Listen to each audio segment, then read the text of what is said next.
When Officer Grace Parker, a decorated but arrogant police officer, steps into a courtroom, she expects another easy victory. Instead, she's met with a harsh reality check when a reckless mistake nearly costs an innocent man his life. Stripped of her authority and sentenced to community service at a veteran support center, Grace's world is turned upside down.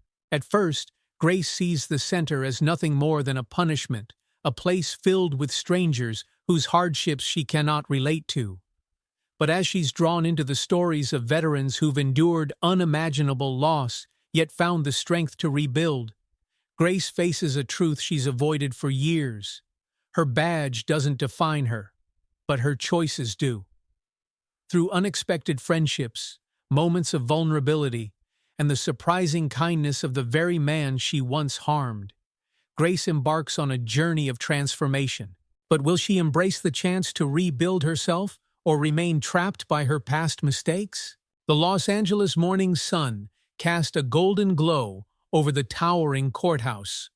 The sidewalks bustled with people, each absorbed in their own concerns.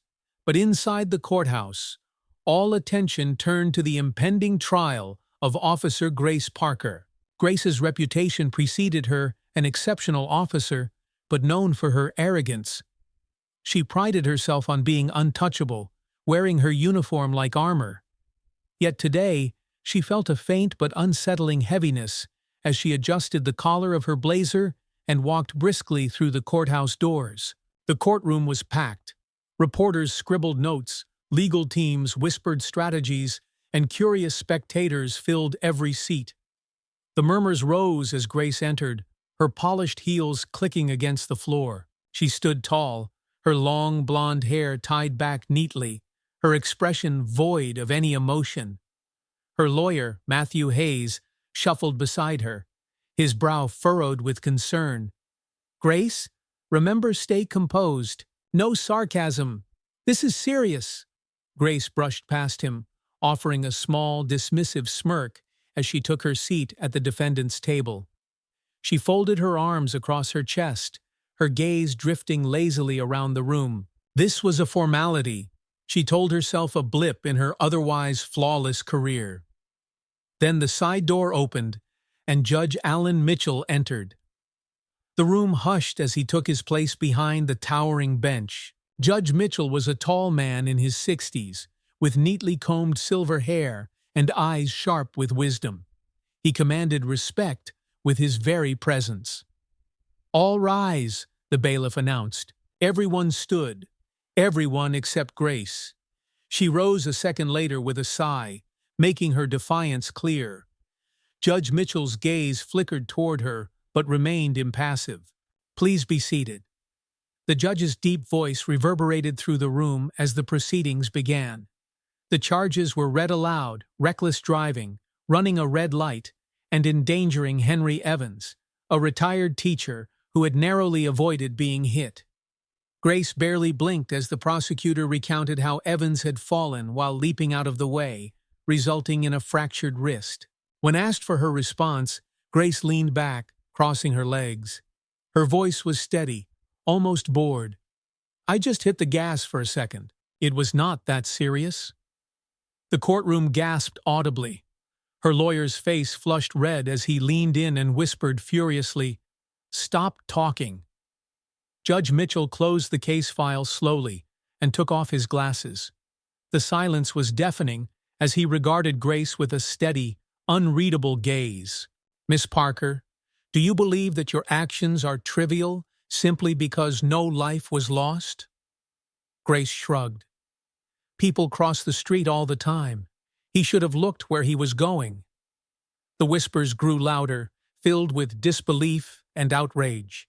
Some spectators shook their heads in disgust. Judge Mitchell's expression remained composed, but his voice grew firmer. "Miss Parker, your badge does not place you above the law. Your duty as an officer is to protect lives, not endanger them." Grace's confident smirk faltered slightly. The judge continued, "This court does not seek to punish for the sake of punishment, but to correct behavior that endangers others. After careful consideration, I am sentencing you to 200 hours of community service at the Los Angeles Veteran Support Center. There, you will work under the guidance of the center's director." The words struck Grace like a physical blow. "Community service?" she repeated, incredulous. "I am not a criminal." The judge's tone sharpened. "Miss Parker, this is not a negotiation. You will complete your service or face a harsher penalty." Grace's hands tightened into fists beneath the table. She nodded stiffly, fury simmering beneath her composed exterior. "Very well," Judge Mitchell concluded, bringing down the gavel. "Court adjourned." As the room emptied, Grace remained seated, her mind racing. Her world of authority and control had been upended. Outside the courtroom, the world carried on as though nothing had changed. But for Grace, everything had. She stepped outside, the sun blinding against her face. She paused at the top of the courthouse steps, inhaling the crisp air in an attempt to calm her spiraling thoughts. Below, the man she had nearly hit, Henry Evans, sat on a nearby bench, his arms still in a sling. Their eyes met briefly. There was no anger in his gaze, only quiet disappointment. Grace quickly looked away and descended the stairs. Her mind replayed Judge Mitchell's words, "Your duty is to protect lives." But instead of reflection, her thoughts filled with resentment. She had worked hard to earn her position. She was respected, feared, even. Yet now, she was being forced to scrub floors and serve meals. With each step, her frustration deepened. She reached her car and slammed the door shut behind her. "This is ridiculous," she muttered. She wanted to believe that she was the victim of an overreaction. As she started the engine and pulled into traffic, Grace ignored the nagging feeling in her gut, the sense that she had seen something unsettling in Henry Evans's eyes. Not judgment, not vengeance, just quiet disappointment. By the time she reached her apartment, a sterile but neatly kept one-bedroom with modern decor, the weight of the day settled heavily on her. She placed her keys on the kitchen counter and sank onto the couch, staring blankly at the cityscape beyond her window. The sound of distant sirens filled the air, a familiar melody in her world. Her apartment was pristine, but it felt empty. She had built her life around her career, and without her badge, she felt strangely untethered. The court order lay in her bag, a reminder of what awaited her tomorrow. She would walk into that center filled with strangers who had no idea who she was, and she would have to play the part of a servant for the first time in her life. She clenched her jaw. "I will get through this," she whispered to herself. "I will get it over with, and that will be the end of it." But deep down, Grace could not ignore the tiny voice whispering that this time, things would not be as easy as she wanted them to be. The following morning, Grace stood in front of her closet, staring at her usual uniforms and neatly pressed blazers. For the first time, none of them seemed right. She finally settled on simple jeans and a plain blue blouse, clothes that made her feel invisible. Her heart was heavy as she drove through the streets of Los Angeles, the GPS guiding her to a part of town she rarely visited. The houses grew smaller, paint peeling from the edges, and the streets lost their polished shine. The Veteran Support Center stood at the end of a quiet road, a modest white building with weathered walls and a small blue sign that read, "A place to rebuild lives." Grace scoffed as she parked her car. "Rebuild lives. Sure," she muttered, grabbing her bag. The air inside the center was warm with the scent of coffee and freshly baked bread. A few veterans sat at simple wooden tables, chatting quietly or reading newspapers. A large mural of soldiers in uniform covered one wall, accompanied by a plaque that read, "For those who served and sacrificed." Grace barely noticed. Her eyes were fixed on the woman approaching her, a middle-aged woman with silver-streaked hair tied into a bun, wearing a no-nonsense expression. "You must be Grace Parker," the woman said, extending her hand. "I'm Linda Collins, the center's director." Grace shook her hand, expecting the usual tight-lipped greeting, but Linda's grip was surprisingly strong, her gaze steady. "You're right on time. Linda continued, her voice calm but firm.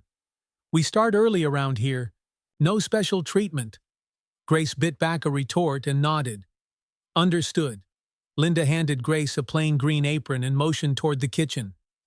"Your first task is helping with breakfast. Joe will show you the ropes." Grace stared at the apron as though it were some alien object, then slipped it over her head reluctantly. She made her way into the kitchen, where the warmth of sizzling pans and the chatter of early risers surrounded her. An older man with white hair and a cheerful smile turned as she entered. He was stirring a large pot of scrambled eggs. "Morning! You must be Grace," he said brightly, wiping his hands on a towel. "I'm Joe Miller." Grace nodded, keeping her expression neutral. "First things first," Joe continued, motioning toward a tray of plates. "Can you help set the tables?" Grace wanted to refuse, to explain that she had not signed up to play waitress, but Judge Mitchell's words echoed in her mind. This is not a suggestion. She swallowed her pride, grabbed the tray, and walked out to the dining area. As she moved from table to table, she felt the veteran's eyes on her, not unkind, just curious. She heard snippets of conversation. "She's the one from the news. I heard she was a cop. She doesn't look too happy to be here." Grace forced herself to keep moving, but their quiet observations burned in her ears. By the time she returned to the kitchen, Joe was plating the eggs. He handed her 2 plates. "Deliver these to the table by the window," he said with a wink. "Don't worry, they don't bite." Grace hesitated, but took the plates. She approached the table slowly. 2 men sat there, one older, with a prosthetic arm, and another with a wiry build and piercing blue eyes. They nodded politely as she placed the plates down. "New here, huh?" the older man asked, his voice kind but direct. Grace straightened. "Yeah." The man nodded toward her apron. "Well, we all had to start somewhere." There was no malice in his tone, but something about his words unsettled her. She managed a curt nod before turning back toward the kitchen. "You're doing fine," Joe said when she returned. Grace didn't respond. Her muscles felt tight, and her throat burned with unspoken frustration. This was just the beginning, and it already felt unbearable. When the breakfast rush ended, Linda gathered the staff and volunteers for a quick meeting in the main hall. Grace stood at the back, arms crossed. "Most of you know this already," Linda began, "but for those who are new, I want to remind you that this center exists for one purpose: to provide support, dignity, and respect for those who have served our country. The veterans who walk through these doors have endured things that most of us cannot begin to imagine." Grace's gaze drifted over the room, landing on Joe and the man with the prosthetic arm. She noticed how attentively they listened, how much these words mattered to them. Linda continued, "This is not charity. This is community." Grace shifted uncomfortably, her pride resisting the notion that she was now part of something bigger than herself. After the meeting, Linda approached Grace. "You held up well for your first morning," Linda said, her voice softer now. "But I'll be honest, it only gets harder before it gets easier." Grace raised an eyebrow. "Is that supposed to be motivational?" Linda smiled faintly. "No, just the truth." She placed a hand on Grace's shoulder briefly. "But sometimes, facing the truth is where change begins." Grace didn't know how to respond. The weight of Linda's words lingered even as the meeting ended and people returned to their work. Later that afternoon, as Grace scrubbed down tables, she overheard Joe talking to one of the veterans about his family. "My youngest granddaughter just started kindergarten," Joe said, his voice brimming with pride. "She's already reading better than I could at that age." The veteran chuckled. "Sounds like she takes after her grandpa." Grace paused mid-scrub. There was something unexpectedly soothing about Joe's laughter. It reminded her of a warmth she had not felt in a long time. Joe noticed her standing there and smiled. "Hey, Grace want to join us for coffee?" She hesitated. The invitation caught her off guard. "Come on," he added. "It's just coffee." Grace surprised herself by nodding. She sat down as Joe poured her a cup. The warmth of the coffee seeped through the mug into her hands. For the first time that day, Grace felt something soften inside her. Sitting at that simple table, surrounded by strangers who welcomed her without question, she felt the faintest stirrings of something she could not yet name, something that made her wonder if this place might offer more than just punishment. The following morning, Grace arrived at the center earlier than expected. The parking lot was nearly empty, the building still quiet. She lingered outside for a moment, her eyes tracing the faded sign, "A place to rebuild lives." It no longer felt as ridiculous as it had the day before, though she wasn't ready to admit that yet. Inside, the familiar scent of coffee brewing greeted her, and faint morning chatter drifted from the dining area. She put on her apron, tying it tightly as if bracing herself for the day ahead. Joe was already in the kitchen, humming a soft tune as he stirred another pot of eggs. He looked up and gave her a wide smile. "You're early. That's a good sign." Grace shrugged. "Couldn't sleep." Joe handed her a stack of plates. "I get it. Mornings can do that to you sometimes." She took the plates, resisting the urge to brush off his kindness with a sarcastic comment. Instead, she simply said, "Yeah." The dining area filled quickly as the veterans trickled in. Grace moved quietly from table to table, her focus on the task of serving rather than engaging. Yet she couldn't help but notice the small details, the way some of the veterans greeted each other like family, the way they helped one another with trays and chairs without needing to be asked. When she returned to the kitchen, Joe was leaning against the counter, drying his hands. "Why don't you take a break? Sit for a bit." Grace hesitated, but nodded. She poured herself a cup of coffee and found a seat near the window. The sunlight streamed in, casting a warm glow over the room. Moments later, James Harris, the man with the long scar down his arm, slid into the seat across from her.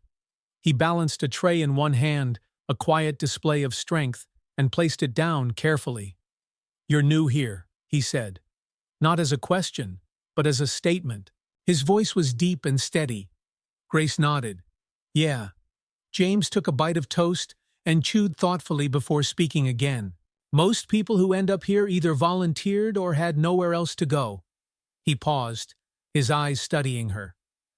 "You don't look like either of those types." Grace tensed, but forced herself to hold his gaze. "I'm here because a judge sent me. Community service." James gave a small nod, as if that confirmed what he'd already guessed. "And what did you do to get sent here?" Grace bristled, but knew there was no point in hiding it. "I ran a red light and nearly hit someone." James raised his eyebrows slightly, but didn't look surprised. "Reckless driving?" "That's what they called it," Grace muttered. James leaned back, folding his arms. The scar along his forearm caught the light, a jagged reminder of something painful. "You ever wonder why people make the choices they do?" Grace frowned. "What do you mean?" He tapped his fingers lightly on the table. "I spent nearly 10 years in the Army. Infantry." His voice was calm, but the weight of those years lingered in every word. "When I came back, I thought life would pick up where I left it. But it didn't." Grace stayed quiet, sensing there was more. "My wife was gone. My house was gone. And the worst part was, I didn't even know who I was anymore." James's fingers stopped tapping, resting still against the tray. "I was angry. At the world. At myself." He let out a breath. "So I made some bad choices." Grace studied him, her defenses slowly unraveling. She could see the strain in his eyes, the story behind the scar. "But you're here now," she said quietly. James smiled faintly. "Yeah. Took me a while to figure out that the only way to start over was to stop blaming everything else and face myself." The words hit deeper than Grace wanted to admit. She looked down at her hands, still faintly smelling of dish soap from the morning's work. They felt small, powerless somehow. James took another bite of toast and nodded toward her. "You seem smart." You'll figure it out too." Before she could respond, he stood and carried his tray back to the kitchen. Grace watched him go, feeling an unfamiliar mix of admiration and discomfort. She had expected resentment or pity from these people, but instead, there was a quiet resilience, a strength built from hardship. After breakfast, Grace returned to her tasks. She cleared tables, wiped surfaces, and swept the floor. The work was simple, but the repetition allowed her mind to wander. She found herself replaying James's words, as well as the fleeting look of quiet pain in his eyes. Later, as she carried a tray of clean utensils to the kitchen, she overheard Joe speaking with another veteran near the doorway. "My daughter's coming to visit next month," Joe was saying, his voice warm with anticipation. "First time in over a year." The other man smiled. "She must miss you." Joe chuckled. "I hope so, but I know I've missed her." Grace felt a pang of something she couldn't name: envy, maybe, or longing. She hadn't spoken to her own family in months. They lived in another state, and their conversations had dwindled into short, impersonal calls. She had always told herself she was too busy, that her job was her priority. But now, surrounded by people who had lost so much, her usual excuses felt hollow. During the lunch break, Grace sat outside on the small patio. The sun was bright, but the air was cool. Maria Thompson, the young woman with the scar down her cheek, joined her, holding a cup of tea. "You made it through the morning," Maria said, a soft smile on her face. Grace chuckled dryly. "Barely." Maria took a sip of tea and looked out at the trees beyond the fence. "It gets easier, but not because the work changes. You do." Grace's smile faded. "What if I don't want to change?" Maria tilted her head thoughtfully. "Then you'll keep carrying the same weight until it drags you down." The words lingered between them. Grace stared at her hands again, remembering what James had said earlier about facing himself. Maybe that was the real reason Judge Mitchell had sent her here, not to break her, but to strip away everything she thought made her strong until she could finally see what lay beneath. For the first time, Grace wondered if rebuilding herself was possible. And if it was, she knew it would take more than grit. It would take humility. The hum of conversations faded as the lunch break ended, and the veterans drifted back inside. Grace remained seated on the small patio, the cool breeze tugging at her hair. Maria's words echoed in her mind. "You'll keep carrying the same weight until it drags you down." Grace had always prided herself on being strong, independent, and untouchable. But here she was, sitting alone, feeling something. She could not name something that felt dangerously close to vulnerability. With a long sigh, she stood and headed back inside. The dining hall was quieter now, save for the soft clinking of plates being cleaned and trays being stacked. She grabbed a rag and began wiping down tables, the repetitive motion giving her a strange sense of calm. As the afternoon wore on, Grace found herself in the back storage room, organizing cans of food for dinner prep. The room was dimly lit, with only a single window high above, letting in a sliver of sunlight. The silence was interrupted by a familiar voice. "Thought I'd find you hiding back here." She turned to see Joe standing in the doorway, his ever-present smile softening the lines of his face. Grace forced a small smile. "I'm not hiding, just working." Joe stepped in, crossing his arms as he leaned casually against the wall. "I noticed you've been quiet today, more than usual." Grace shrugged. "Just thinking." Joe nodded, as if he understood. Thinking can be dangerous sometimes, especially when you start asking yourself the hard questions. Grace paused, a can of beans in her hand. "What kind of questions?" Joe's eyes grew distant for a moment. "The kind that sneak up on you when you least expect it. Like, who am I when I take off the uniform? What's left when the badge isn't there to tell the world who I am?" Grace's heart tensed at his words. It was a question she had never allowed herself to ask, even in her loneliest moments. She put the can down and turned to face him fully. "Did you figure it out?" Joe chuckled, but there was no humor in it. It took me years. I was a soldier for 20 years. I was good at it, too good. Maybe, but when I came home, the world had moved on without me. My kids were grown. My wife had found a new life, and I didn't know how to fit into the new version of my own family. Grace's throat tightened as she listened. Joe's voice wasn't bitter, just matter of fact, like a man who had made peace with his past. I didn't want to ask for help, he continued. I thought it made me weak, but that's when I hit rock bottom. I had to learn that letting people in wasn't weakness. It was survival. Grace swallowed hard. She wanted to ask Joe how he had climbed out of that darkness, but part of her was afraid to know. Joe smiled again, softer this time. You'll figure it out too, Grace. You're tougher than you think. But toughness alone isn't enough, you need people. Before she could respond, Joe patted her shoulder and left her in the quiet room. His words settled over her like a heavy but strangely comforting weight. The rest of the day passed in a blur of tasks, preparing dinner, serving plates, washing dishes. Grace worked quietly, listening to the hum of conversations around her. She heard bits of laughter and familiar banter among the veterans. There was a sense of ease in their interactions, something she couldn't quite grasp, but desperately wanted to understand. When dinner was over, Linda called Grace into her office. The small office was simple, with stacks of paperwork covering the desk and a corkboard pinned with photos of veterans at past events. Linda motioned for Grace to sit across from her. You've been doing well, Linda began, her tone neutral but sincere. You're showing up, putting in the work, but I have to ask, are you just getting through it, or are you starting to see why you're here? Grace shifted uncomfortably in her seat. The question caught her off guard, but she knew Linda wasn't the type to sugarcoat things. I don't know yet, Grace admitted, folding her hands in her lap. This place, it's not what I expected. Linda nodded. Most people who walk through these doors expect sadness or defeat, but what they find is resilience. Grace's gaze dropped to her hands. They're stronger than I thought.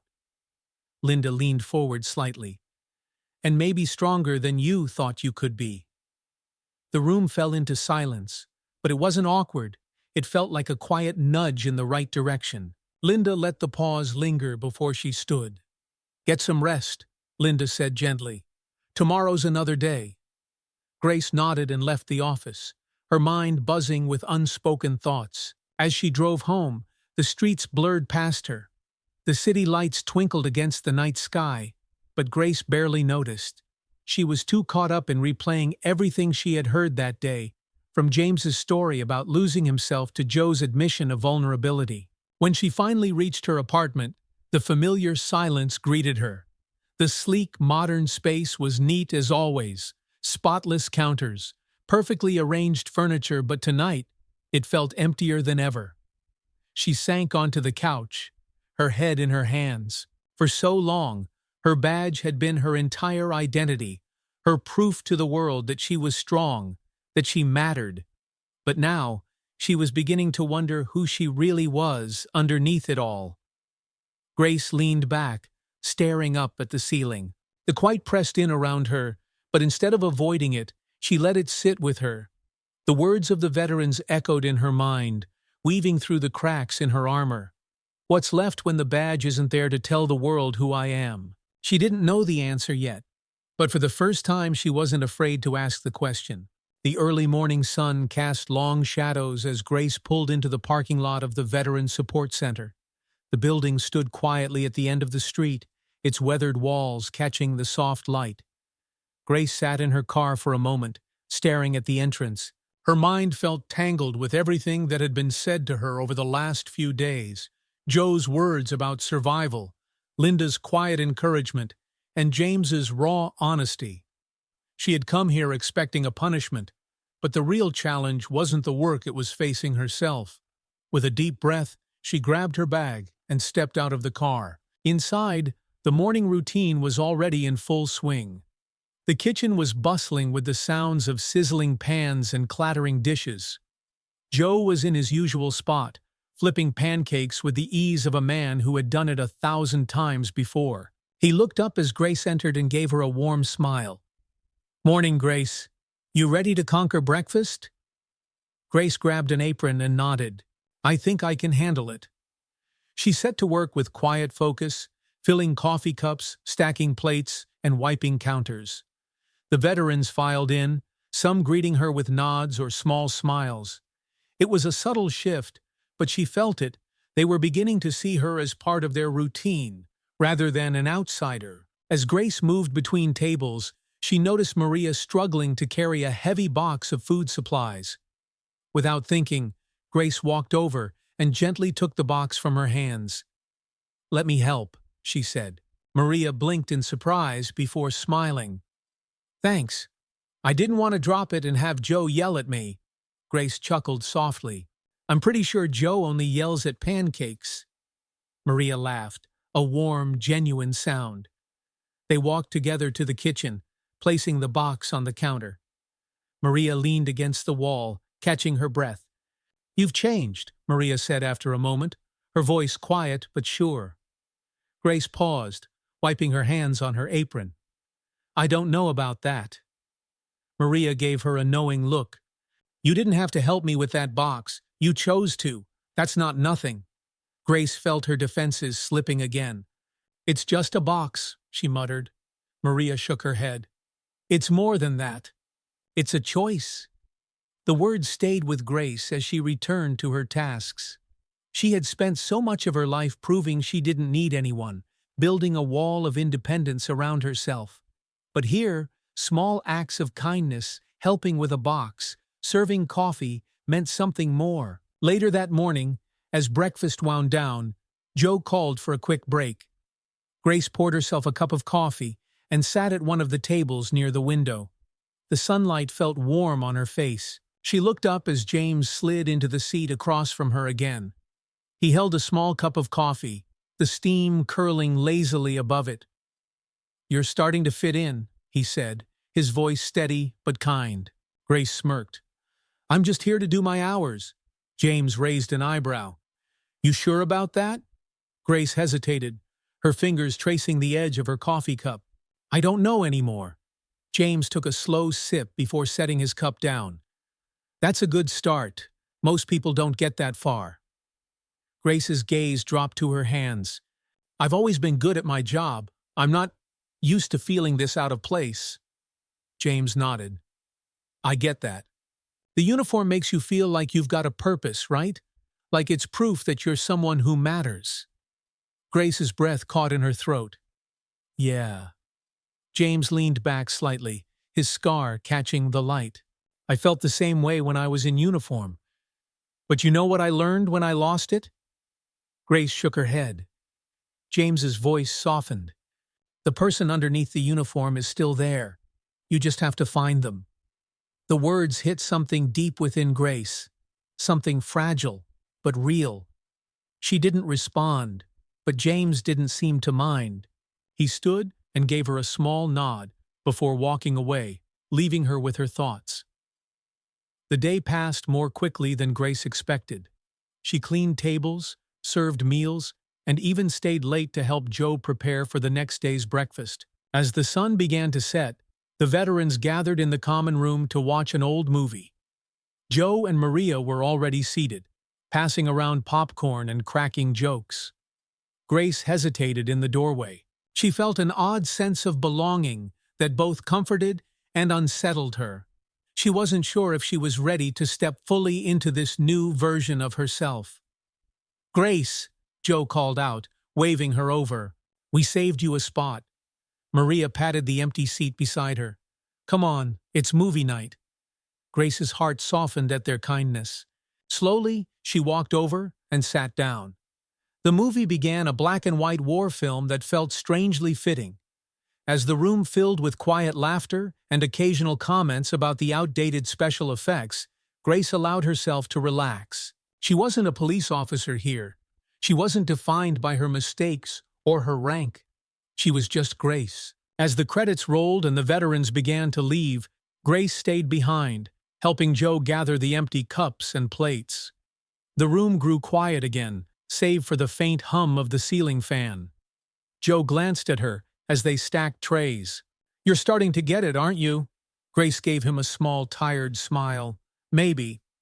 Joe nodded approvingly. "Good. That's all it takes, one step at a time." As she left the center that evening, the cool night air greeted her. The stars twinkled above the quiet street, and for the first time in what felt like forever, Grace's chest felt lighter. She looked up at the sky and let out a slow breath. Maybe she wasn't there yet. Maybe she still had a long way to go, but for the first time, she believed it was possible.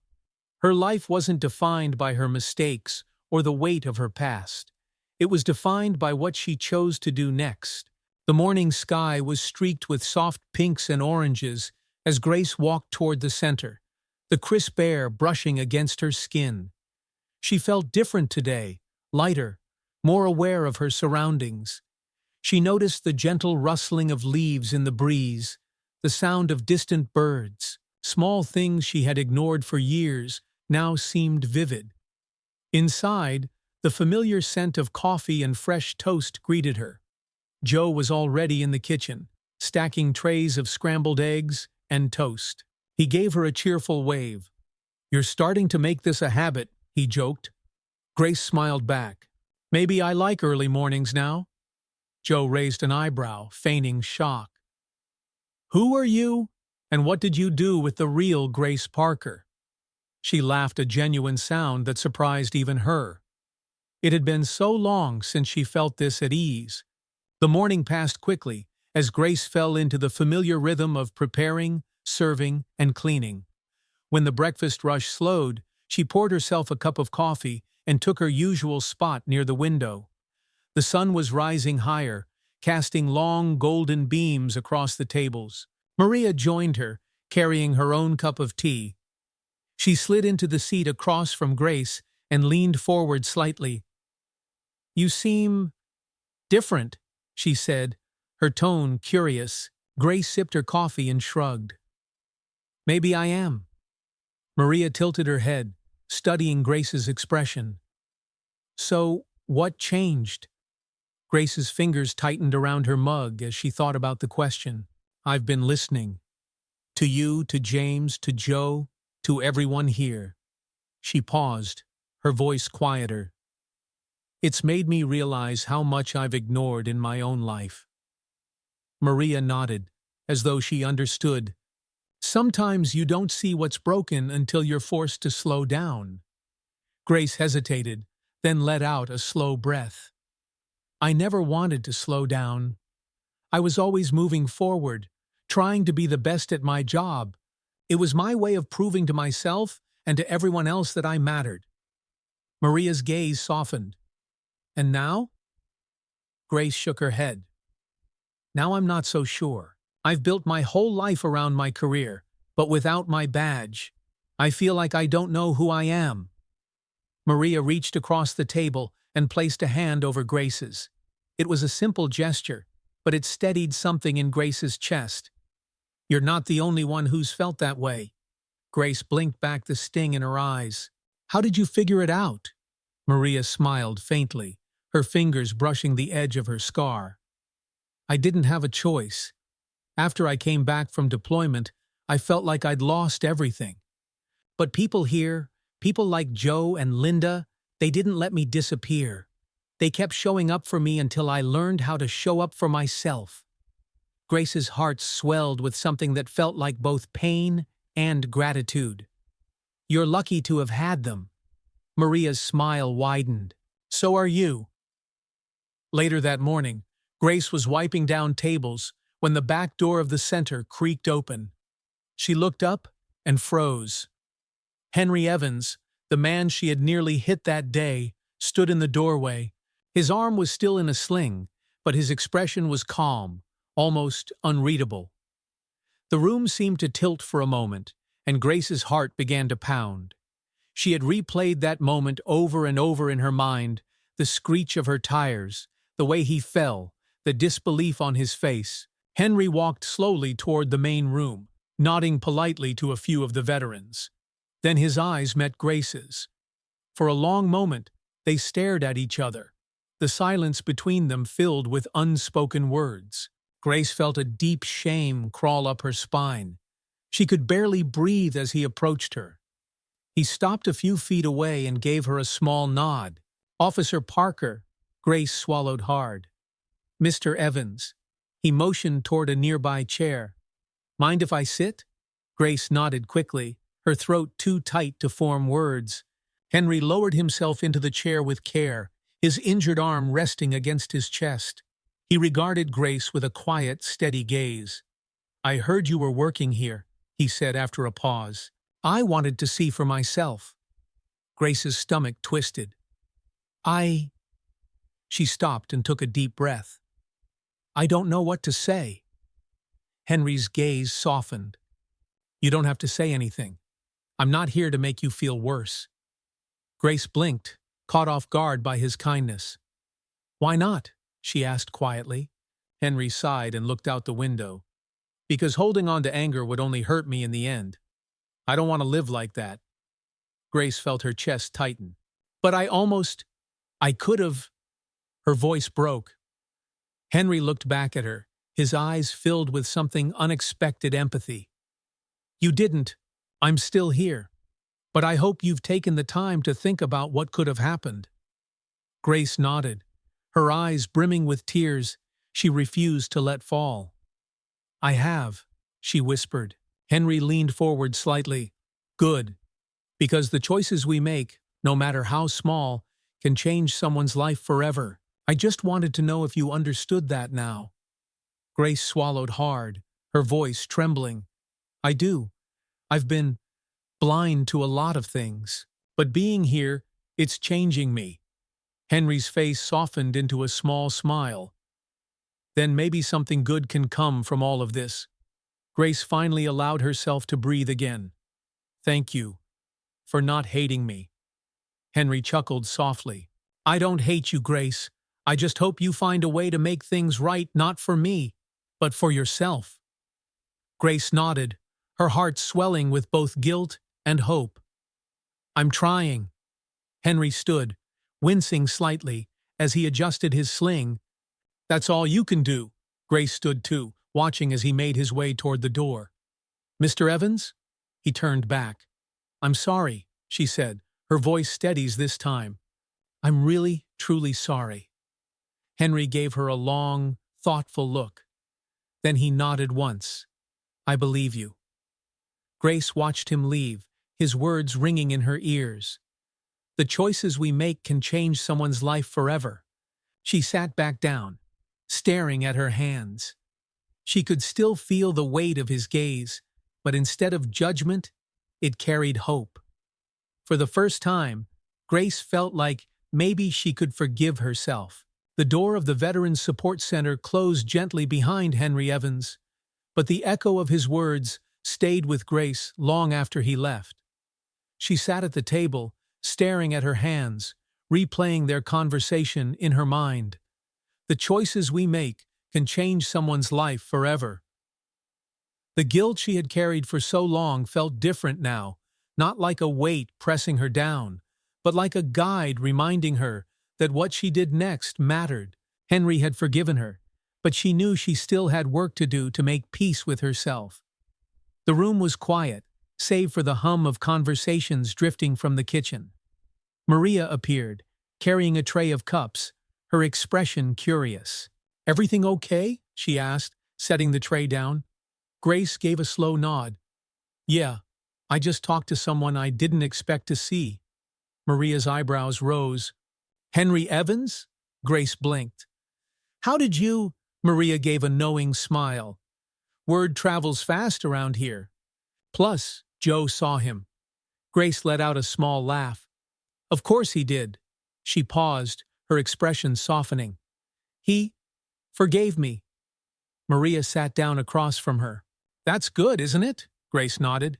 "It is, but it's also terrifying." She took a deep breath. "I think I've been so afraid of facing what I did that I forgot I have a choice about what kind of person I want to be moving forward." Maria leaned forward, resting her chin on her hands. Sounds like you're figuring it out. Grace exhaled slowly, her gaze steady. I hope so. The rest of the morning passed in a flurry of tasks. Grace helped Joe prepare lunch, stirring large pots of soup while he hummed an old country tune. When the dining hall filled again, Grace moved from table to table, serving bowls and chatting with the veterans as they ate. It was during one of these moments that she found herself standing near James Harris, who was seated by the window with a newspaper folded in front of him. His scarred arm rested on the table, his other hand holding a spoon. Mind if I sit? Grace asked. James gestured toward the empty seat. Go ahead. Grace sat down, her fingers brushing a stray napkin on the table. She hesitated for a moment before speaking. I saw Henry Evans this morning. James nodded, as though he already knew. Yeah, I saw him walk in. Grace ran her fingers along the edge of her bowl. He forgave me. James took a sip of his soup and set the spoon down. And I wasn't expecting that. Grace looked out the window at the street beyond. I thought he'd hate me. I thought, maybe he should. James's voice was calm but firm. Hate's a heavy thing to carry. Most people who come through this place are just trying to set it down. Grace's eyes drifted back to James. Is that what you've done? James gave her a faint smile. Tried to. I'm still working on it. Grace leaned forward slightly, her curiosity getting the better of her. What happened to you, James? I mean, if you don't mind sharing. James's smile faded, replaced by something more introspective. I was stationed overseas for almost a decade, saw things I still don't talk about, lost a lot of friends. His fingers traced the scar on his arm absent-mindedly. When I came back, I thought I'd be welcomed home as a hero, but my wife had moved on. I didn't blame her. 10 years is a long time, but it broke something inside me. Grace listened intently, her heart heavy with empathy. I drank too much, got into fights, lost jobs. James let out a slow breath. I was angry all the time at the world, at myself. I didn't know how to put it all back together. Grace swallowed hard. But you're here now. James nodded. Yeah, thanks to places like this. People like Linda and Joe, they didn't give up on me, even when I wanted to give up on myself. He met her gaze. That's the thing about people like them. They remind you that you're more than your mistakes. Grace felt her throat tighten again, but she forced herself to speak. Do you ever stop feeling like you have to prove something? James's smile returned, softer this time. I don't think you stop, but you get better at reminding yourself that you're more than the worst thing you've ever done. Grace nodded, the weight of his words settling into her chest. I want to believe that. James tapped the table gently. You're already on your way. That afternoon, Grace joined Maria in sorting through boxes of donations, clothing, canned goods, and small personal items for the veterans. They worked quietly at first, but soon Maria broke the silence. Can I ask you something? Maria said, folding a t-shirt. Grace glanced over. Sure. Maria hesitated. Why did you become a cop? Grace's hands paused over a stack of canned soup. Because I wanted to help people. I know that sounds like a cliché, but it's true. Maria tilted her head. Then what happened? Grace let out a long sigh. I got too wrapped up in the power that came with the badge. I liked being the one in control, the one people listened to. She placed a can on the shelf with a hollow thunk. Somewhere along the way, I lost sight of why I started. Maria gave her a thoughtful look. You're not the first person to lose their way. The important thing is finding it again. Grace smiled faintly. That seems to be the theme around here. Maria laughed softly. Yeah, it's kind of our thing. As the day wound down and the veterans gathered in the common room for another evening movie, Grace stayed in the kitchen, wiping down counters alongside Joe. Joe handed her a clean rag and smiled. You've been busy today. Grace nodded. It feels Good, though. Joe's eyes twinkled. Told you it would. Grace glanced toward the common room, where the veterans were settling in, their laughter filling the space. You all remind me that people can come back from anything. Joe nodded, his voice gentle. We can. But it takes work, and a whole lot of people willing to believe in you. Grace wiped her hands on the rag and leaned against the counter, watching the veterans as they shared snacks and stories. For the first time, she felt like she was part of something bigger than herself, something that wasn't about proving her worth, but about building real connections. She knew her journey wasn't over, but she was no longer afraid of where it would take her. The sun was just beginning to dip below the horizon, casting a golden glow across the windows of the center. The veterans were gathered in the common room, the low hum of conversation blending with the sound of an old movie playing in the background. Grace stood near the entrance of the kitchen, watching them. She still marveled at how natural it all felt, now the shared smiles, the quiet banter. She was no longer counting down the hours until she could leave. Instead, she found herself lingering, soaking in the warmth of this strange, unexpected community. Joe walked up beside her, holding a bowl of popcorn. You know, he said, his eyes twinkling, for someone who used to look like she was serving a prison sentence here, you seem comfortable. Grace laughed softly. It sneaks up on you. Joe handed her the bowl. Why don't you pass this around? I think you've earned the chance to relax. Grace took the bowl with a grateful nod and made her way toward the group. Maria spotted her and waved her over. Sit with us, Maria called out, scooting over to make room on the couch. Grace sat down, settling into the familiar creak of the old furniture. The room smelled faintly of popcorn and coffee, and the soft laughter of the veterans filled the space. Maria leaned in. You know what I just realized? What? Grace asked. You've been here almost every day, even on your days off. Grace smiled to herself. Yeah, I guess I have. Maria's voice was quiet but full of meaning. That's because you're not just doing time anymore. You're here because you want to be. Grace's chest tightened at the truth of it. She hadn't thought about it in those exact words, but Maria was right. Somewhere along the way, it had stopped being about fulfilling her court order. The next morning, Linda called Grace into her office. The small space was filled with paperwork, photos of past fundraisers, and thank you cards from veterans who had moved on to better places. Linda gestured for Grace to sit. You've been doing good work here, Linda began, folding her hands on the desk. Grace shifted slightly. Thank you. Linda gave a small, approving nod. There's something I want you to help with. We're planning a fundraiser next week, a community event to raise money for the center. Grace raised an eyebrow. You want me to help organize it? Linda smiled. I do. You've shown that you care about this place and the people in it. And besides, you're good at getting things done. Grace felt a strange sense of pride swell in her chest. She hadn't felt this capable in months. I'd love to help. Linda leaned back in her chair. Good. We need someone who can coordinate volunteers and set up some activities. Think you can handle that? Grace nodded. Absolutely. The next few days flew by in a blur of preparation. Grace threw herself into the work calling local businesses for donations, organizing volunteers, and putting together flyers. She found herself energized in a way she hadn't felt in years. One afternoon, as she was hanging decorations in the main hall, Joe walked in carrying a stack of folding chairs. Look at you, he said with a grin. A regular event planner. Grace laughed.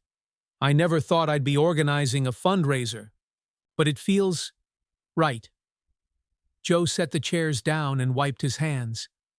That's because you're finally using your strengths to build something, not just control it. Grace paused, letting his words sink in. She had spent so much of her life enforcing rules, proving she was strong enough to lead, but now she was learning that real strength came from lifting others up, not holding them down. The day of the fundraiser arrived bright and sunny. The parking lot filled with cars as people from the community arrived, families, friends, and local supporters. There were tables set up with baked goods, raffles, and handmade crafts created by some of the veterans. Grace walked through the crowd, her heart swelling with pride at how it had all come together. Maria was manning the raffle booth, calling out ticket numbers with a bright smile. James stood near the barbecue pit, flipping burgers and chatting with a small group of visitors. Linda found Grace near the entrance and gave her a nod of approval. "This is incredible. You did a fantastic job." Grace's smile was wide and genuine. "We all did." Linda's eyes softened. "You've come a long way, Grace." Grace glanced around the bustling scene, the laughter of children, the scent of grilled food in the air, the veterans mingling with the community. "I couldn't have done it without everyone here." Linda's hand rested briefly on Grace's shoulder. "You belonged here more than you realized." Toward the end of the event, as the sun began to set, Grace found herself standing near the stage where a small band was playing. She watched as Henry Evans walked through the crowd, his sling finally gone. He caught her eye and walked over. "You really pulled this off," Henry said, nodding toward the lively scene around them. Grace felt a flicker of pride. "We did." Henry's gaze was steady but warm. "You've changed." Grace let out a soft laugh. "I had a lot of help." Henry smiled. "That's what makes it real." Grace looked out over the crowd, her heart full. "I'm finally starting to see that." Henry gave her one last nod before walking toward a group of veterans. Grace watched him go, feeling something close to peace settle in her chest. As the event wound down and the last of the tables were packed away, Grace stood in the empty hall, taking in the quiet. The decorations still hung from the ceiling, swaying gently in the evening breeze. Joe walked up beside her, holding a cup of lemonade. "Tired yet?" Grace smiled. "A little, but it's a good kind of tired." Joe nodded, his gaze thoughtful. "You've done more than just your community service, Grace. You've built something here." Grace's throat tightened with emotion. "I didn't think I had it in me." Joe's smile was kind. "You always did. You just had to believe it." Grace exhaled slowly, feeling the truth in his words. For the first time, she wasn't defined by her past mistakes or her badge. She was part of something that mattered, something built on resilience, kindness, and second chances. As she walked to her car, the sky was painted with streaks of purple and orange. The breeze carried the faint sound of laughter from the veterans still lingering outside. Grace paused, looking up at the stars beginning to emerge in the sky. She closed her eyes for a moment, letting the cool air wash over her. She was no longer burdened by guilt or arrogance. She had faced herself, rebuilt from the inside out, and though the road ahead would still have its challenges, she knew she could handle it one choice at a time. With a lighter heart, Grace opened her car door and drove away from the center, not with a sense of completion, but with a sense of purpose. The morning sun bathed the streets of Los Angeles in a soft, golden light as Grace pulled into the familiar parking lot of the Veterans Support Center. The fundraiser had been 2 days ago, but its energy lingered in her heart, a quiet hum of joy and pride. She could still see the faces of the veterans as they laughed and shared stories with the community. She could hear the music, the laughter, the sound of kids playing near the craft tables. But most of all, she remembered the feeling of belonging, like she was part of something larger than herself. Grace stepped out of her car and closed the door behind her. This time, there was no weight pressing down on her, no hesitation in her steps. The sense of obligation that had once driven her here was gone, replaced by something far deeper. Inside the center, the familiar hum of activity greeted her. Joe was already behind the counter, pouring coffee into mugs. He glanced up and grinned when he saw her. "Well, look who's back," he said, wiping his hands on a towel. "I thought you were officially done." Grace smiled as she grabbed an apron and tied it around her waist. I am, but I'm not ready to leave. Joe's grin softened into something more genuine. I had a feeling you'd say that. Maria appeared from the hallway, her face lighting up when she saw Grace. You're staying? Grace nodded, a quiet but firm resolve in her voice. Yeah, I want to keep helping. I'm not done learning. Maria stepped forward and pulled Grace into a brief but tight hug. We're glad to have you. Grace felt a surprising wave of emotion rise in her chest. These people, Maria, Joe, Linda, and the veterans had become more than just familiar faces. They had become friends, guides, even family in a way she had not expected. The day moved quickly as Grace settled back into the familiar tasks, stacking plates, setting tables, and brewing coffee. But everything felt different now. She wasn't rushing to finish or waiting for the clock to move. Instead, she took her time, savoring the small moments. During a break, she joined James at his usual table by the window. He was sipping his coffee, a crossword puzzle spread in front of him. He glanced up as she sat down. So, he said, raising an eyebrow. You're sticking around? Grace nodded. I am. James set his coffee down and leaned back. What changed? Grace smiled thoughtfully. Everything, I guess. I came here thinking I was being punished, but this place, it showed me something different. She paused, gathering her words. It showed me that I'm not just my mistakes, and I don't have to be defined by my past. James's eyes softened. You finally figured that out, huh? Grace nodded. Yeah, and it's because of all of you. James's expression grew serious. You give us too much credit. You're the one who decided to change. Grace looked out the window, watching the leaves sway gently in the breeze.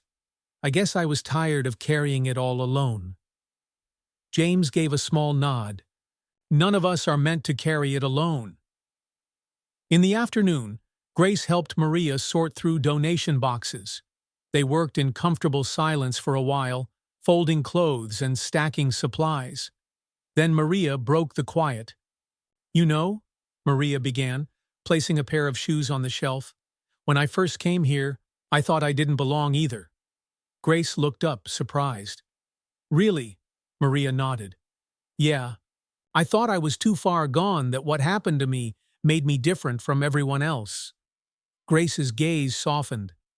What changed? Maria smiled faintly. I started listening to other people's stories. I realized that we're all just trying to rebuild, piece by piece. Grace nodded slowly. That's what I want to do, rebuild. But it's hard to know where to start. Maria's eyes met Grace's. You already started. At the end of the day, Linda called the team together in the main hall. The group gathered around, tired but content. Linda stood at the front, her hands folded in front of her. I just want to take a moment to thank everyone, Linda began, her voice steady.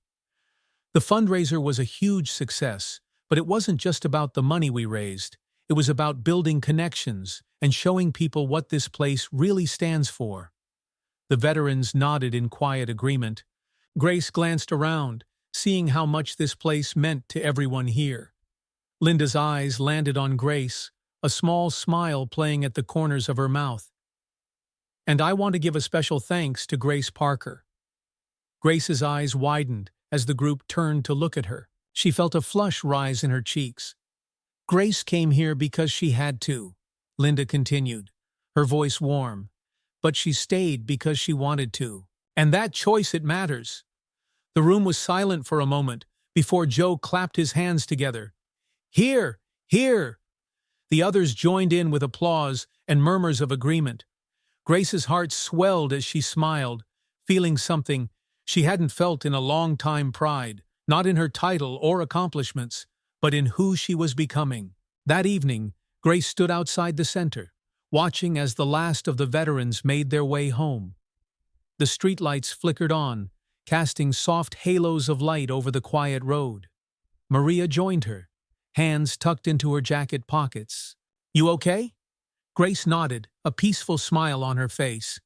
Yeah, I'm okay. Maria tilted her head. So, what's next for you? Grace thought for a moment, the cool breeze brushing against her face. I'm not sure yet, but I know one thing. I'm not running away from who I am anymore. Maria's smile was soft, but proud. Good. They stood in comfortable silence for a while, watching the sky turn from deep blue to star-speckled black. Grace exhaled slowly, the cool night air filling her lungs. She had come here feeling broken and defensive, certain that she would get through her sentence and leave unchanged. But instead, she had discovered a new strength, a quieter, steadier strength built on connection, resilience, and kindness. As she walked to her car, Grace felt the weight of her old self finally lift. She wasn't just a former officer trying to prove her worth. She was Grace, a person who had learned that the hardest thing to rebuild was not her reputation or career, but her heart. And for the first time in years, she was ready for whatever came next. The morning was calm as Grace Parker stepped into the Los Angeles County Courthouse. The familiar marble floors gleamed under the soft glow of overhead lights, but this time, her footsteps carried no weight of fear or defensiveness. She walked with quiet confidence, her head held high, her heart steady. She was returning to the place where everything had unraveled. But now she wasn't the same woman who had stood in that courtroom months ago. The courtroom doors were open and people were already seated. The familiar hum of whispers filled the room as lawyers shuffled papers and clerks prepared their notes. Grace glanced around, her eyes catching the same curious stares she had seen before. But this time, there was no tension in her posture, no urge to hide. Her attorney, Matthew Hayes, greeted her at the defendant's table. His face, once tight with nerves, now carried a look of quiet approval. "You look calm," he said, almost surprised. Grace smiled. "Because I am." The side door opened, and Judge Alan Mitchell entered. The room rose in unison. "All rise," the bailiff announced. Grace stood immediately this time, a gesture that wasn't forced, but genuine. Judge Mitchell nodded slightly before taking his seat behind the bench. His sharp eyes scanned the room, settling briefly on Grace. "You may be seated." The courtroom settled into a hushed stillness. Judge Mitchell opened the case file in front of him, his movements deliberate. After a pause, he spoke, his deep voice filling the room. "Today, we convene to review the completion of Grace Parker's sentence and determine whether her time served has met the requirements of this court." His gaze shifted to Grace. "Miss Parker, do you have anything you wish to say?" Grace stood, her hands steady at her sides. She took a deep breath and looked directly at the judge, then at the room full of spectators. "Yes, Your Honor," she said, her voice clear. She took a moment before continuing, choosing her words carefully. "When I first walked into this courtroom, I thought I didn't deserve to be here. I believed that my badge and my rank made me immune to mistakes, or at least immune to consequences. I was arrogant, defensive, and blind to the harm I caused." Her eyes softened as memories of the support center filled her mind, the warmth of Joe's laughter, the strength in James's quiet resilience, Maria's steady encouragement, and Henry Evans's forgiveness.